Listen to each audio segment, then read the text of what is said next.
The FBI admitting it failed to investigate a specific tip in January about Nicholas Cruz before he gunned down 17 people. Well, the agency now saying they were warned that the gunman was a threat, but that the information was not acted on. Florida Governor Rick Scott is now calling for FBI Director Christopher Wray to step down, saying, quote, "We constantly promote see something, say something, and a courageous person did just that to the FBI, and the FBI failed to act.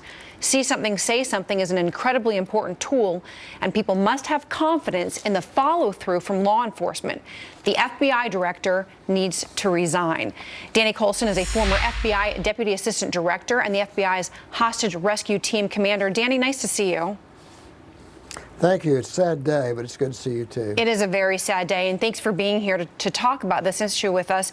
You know, so many people say there is no excuse, that the FBI received this warning and didn't act on it. But help us to understand the process of how a tip should go through the process and should end up in the field office to prevent something like this from happening. Well, let me say, first of all, the FBI is not making any excuses here. They're admitting fault, and that's a good thing. The way it works, the way it's supposed to work, these things go to a call center where they have trained people that take the complaint, get as much information as possible. Then they refer that to an FBI field office who acts on it immediately. That broke down. That communication never got to the FBI. It never got to the Miami field office, and therein is the problem. But one thing I think we really need to focus on here is that the FBI saves thousands of people every year by taking action against violent criminals.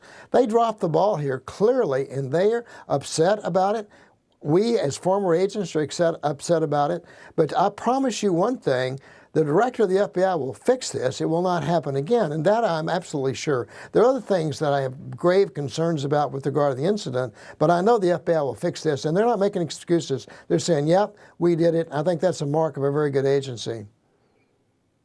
On this, but people are, I'm not sure if my mic was up when I started talking there, so I'm going to say again that, you know, the FBI is taking accountability, just as you said, on this.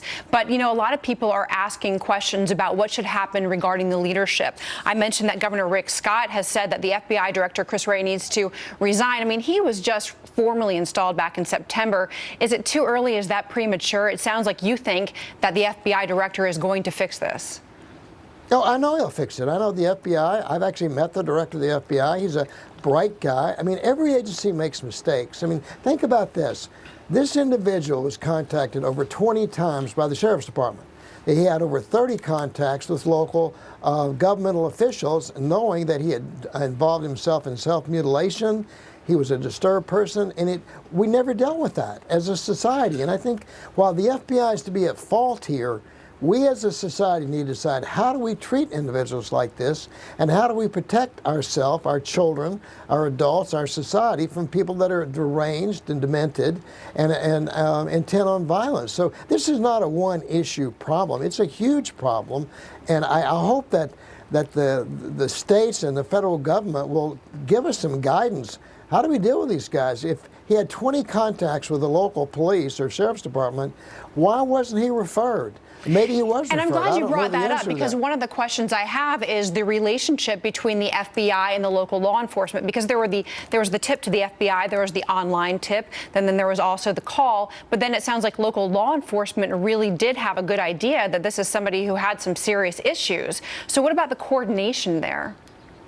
Well, I think there's good coordination. At this moment, I'm doing a case exactly like this for a client. A threat against my client online. The local police and the FBI are working this thing together.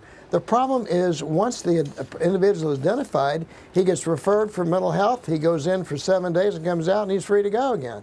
So I think the coordination is there. I mean, clearly, the FBI missed the boat here, and we didn't coordinate with anybody, unfortunately. But it's a massive problem with regard, how does law enforcement deal with individuals who should be in a mental facility and are not? Right. Well, it's a sad way to have to see us look towards pushing the needle in the right direction here. It Danny definitely Coulson. is that. Thank you.